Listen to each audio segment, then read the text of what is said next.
पता है कि अभी तक हमने जो है वो सिर्फ क्रिएट की कमांड पढ़ी है, ठीक है। तो आज हम सबसे पहले जो कमांड पढ़ने वाले हैं दैट इज इंसर्ट कमांड। और इंसर्ट कमांड आपके पास आती है डीएमएल के अंदर।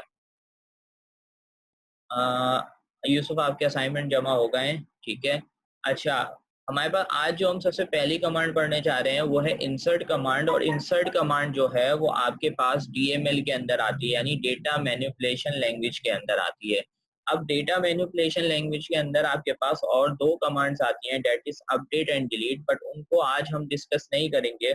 उनको हम एक दो लेक्चर्स के बाद डिस्कस करेंगे, क्योंकि उसके अंदर कुछ क्लॉजेस वगैरह यूज होते हैं। तो पहले हम उन क्लॉजेस को यूज करेंगे, then we will move towards the update and the delete command. तो आज सबसे पहले हमने अभी तक जो है वो क्रिएट कमांड पढ़ी है, ठीक है। और डेटा मैनिपुलेशन लैंग्वेज जो सब लैंग्वेज है आपके पास एसक्यूएल की, वो क्यों यूज होती है, जो मैंने आपको पहले भी बताया था कि डेटा मैनिपुलेशन का मतलब होता है कि डेटा की मैनिपुलेशन करना, जैसे इंसर्ट, अपडेट एंड डिलीट। तो इंसर्ट क्या होता है? इंसर्ट का मतलब होता है कि आप कुछ रिकॉर्ड एंटर कर सकें, ठीक है। उस रिकॉर्ड में अगर कोई गलतियां आ जाती हैं तो वो अपडेट हो सके, और अगर वो रिकॉर्ड गलत है, वो चाहिए नहीं, किसी काम का नहीं रहा, तो फिर आप उसको डिलीट कर दें। This whole scenario becomes the data manipulation, यानी आप क्या कर रहे हैं, डेटा को मैनिपुलेट कर रहे हैं, डेटा के साथ चेंजेस कर रहे हैं, अपडेट कर रहे हैं, उसको इंसर्ट कर रहे हैं। तो this comes in the data manipulation language, ठीक है। So first of all, what we have to do, we need a table to insert data.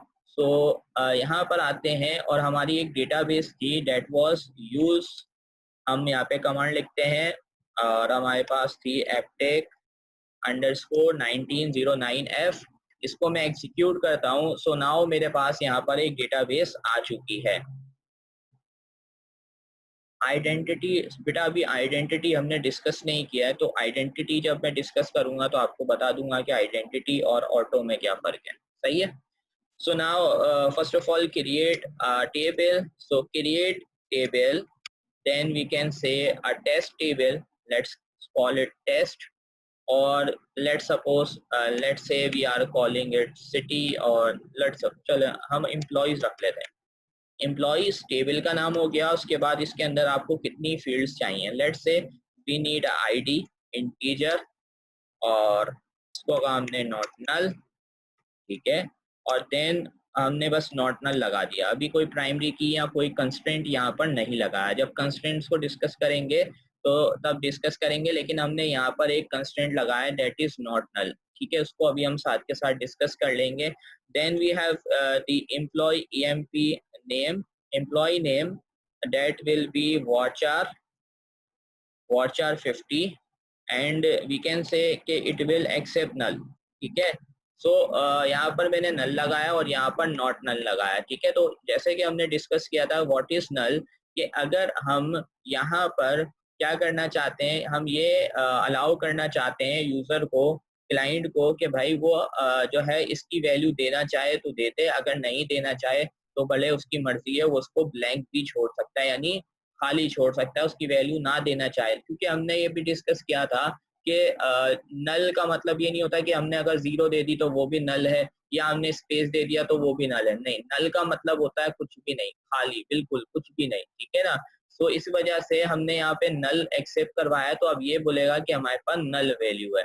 Then we have another field that will be employee city, और let's say ये भी हमारे पास वारचार होगी, और यहाँ पर मैं 50, यहाँ पर भी 50 दे देता हूँ, और इसको भी कह देता हूँ भाई ये भी नल वैल्यू दे सकता है।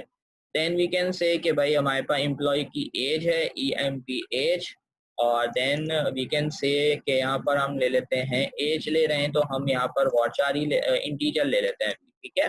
सो इंटीजर और नल। सो हमने कहा भाई हमारे पास यहाँ पर ये 5 जो है वो 4 फील्ड्स हैं यूजर के टेबल, एम्प्लॉइज के टेबल के अंदर, that is ID, employee name, employee city and the employee age, ठीक है। सो उसके बाद मैं यहाँ से एग्जीक्यूट करता हूँ, सो हमारे पास यहाँ पर ये टेबल क्रिएट हो जाएगा।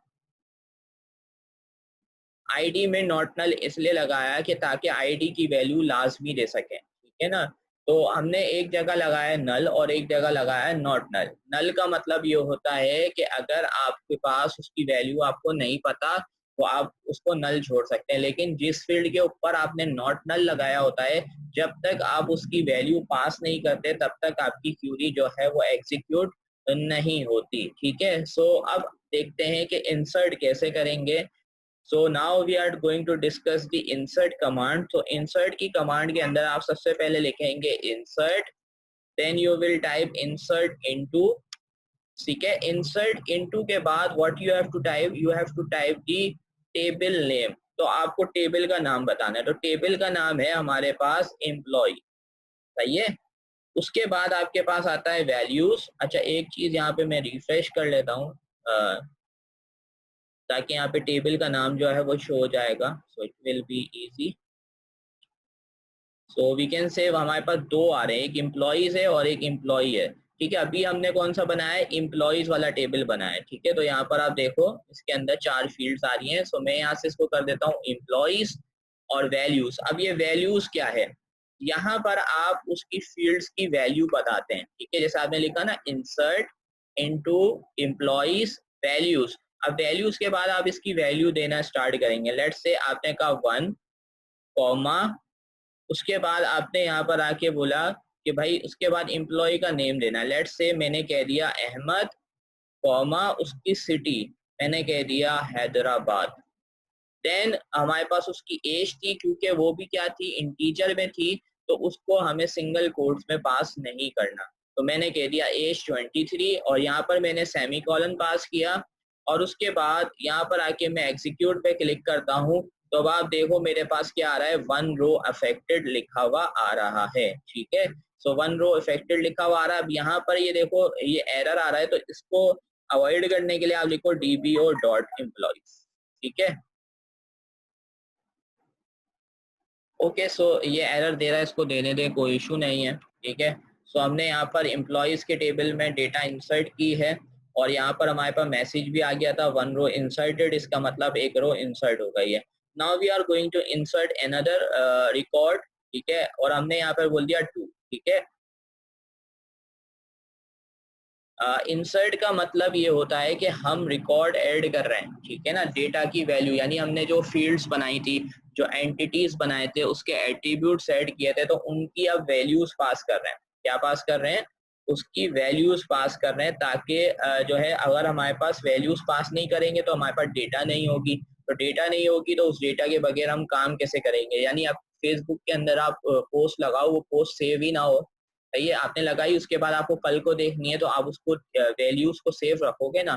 तो इंसर्ट का मतलब होता है कि हम उस वैल्यूज को, उस डेटा को सेव रख रहे हैं। लेट्स सपोज आप किसी वेबसाइट के ऊपर जाकर साइन अप करते हैं, तो साइन अप करके क्या होता है, आपका डेटा उनकी डेटाबेस के टेबल के अंदर स्टोर हो जाता है, ताकि नेक्स्ट टाइम जब आओ तो आपका डेटा वहां पर आपको मिले। ठीक है, और अगर हम ऐसा नहीं करेंगे तो फिर क्या होगा, वो डेटा हमारे पास जमा ही नहीं होगा, स्टोर ही नहीं होगा। तो टेबल बनाते क्यों है, ताकि उसके अंदर डेटा स्टोर कर सकें।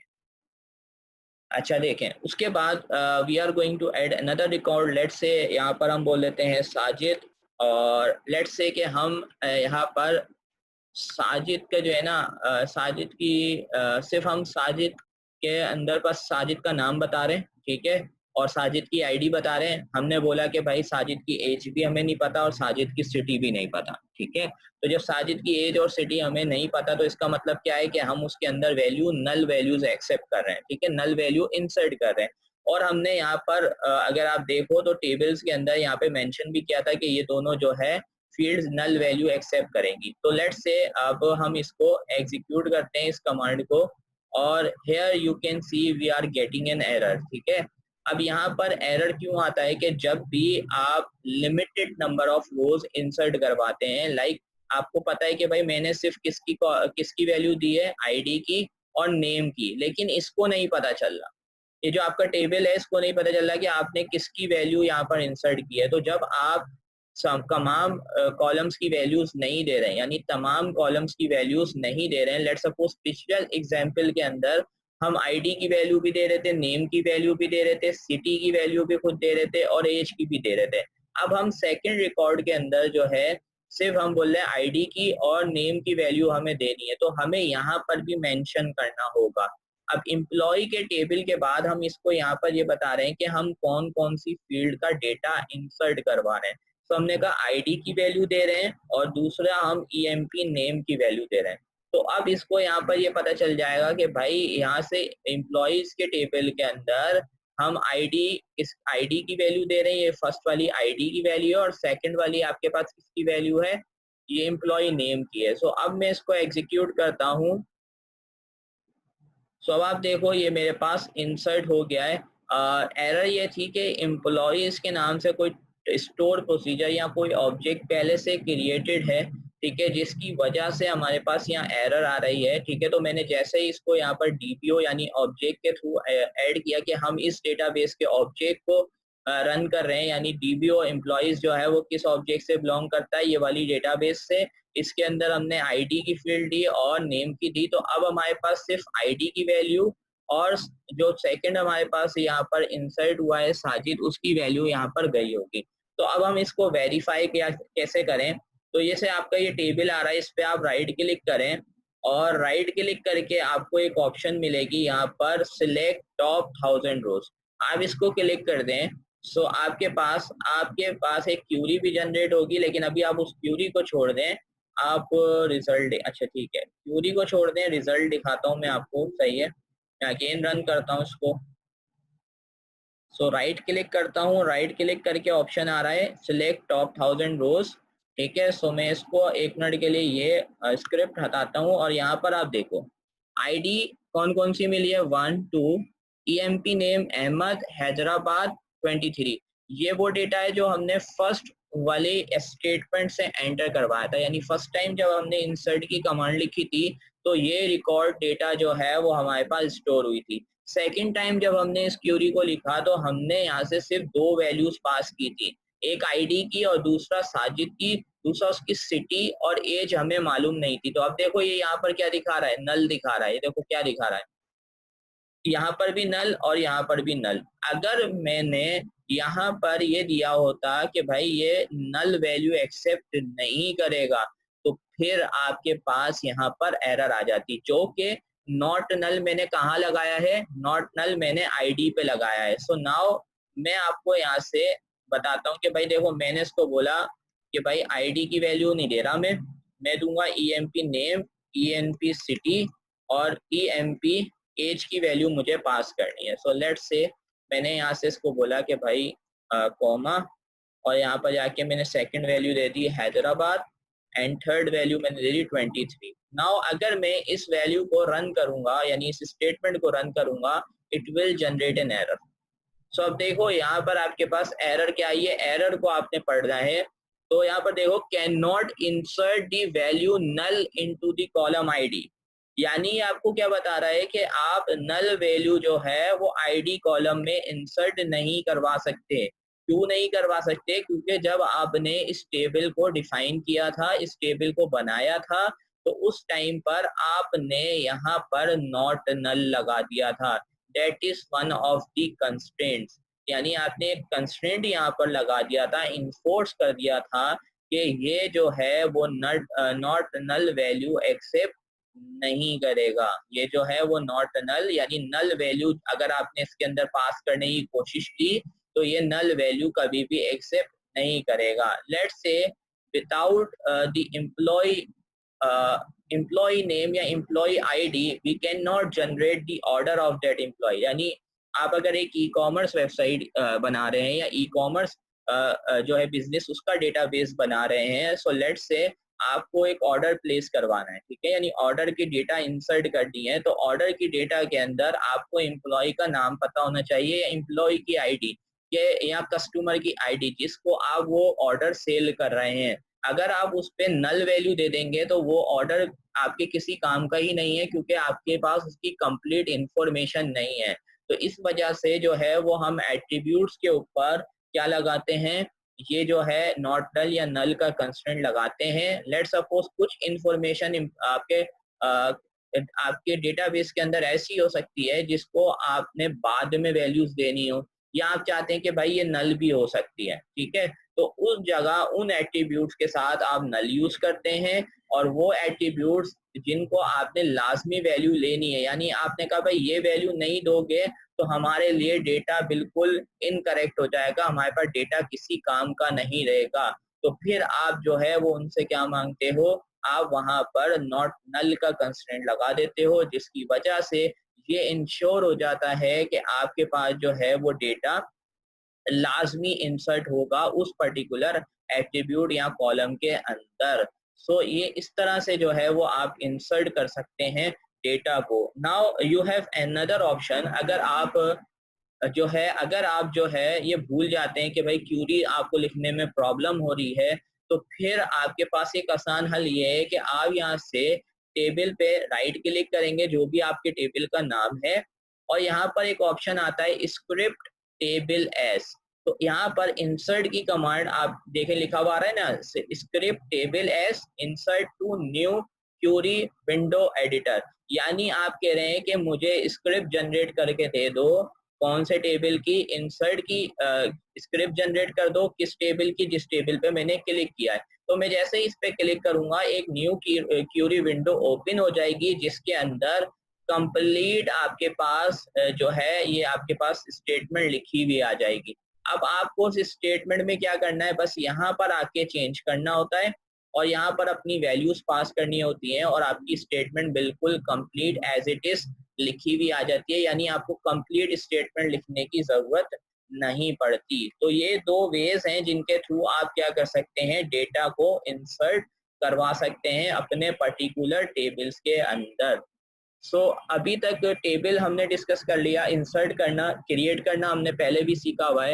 इंसर्ट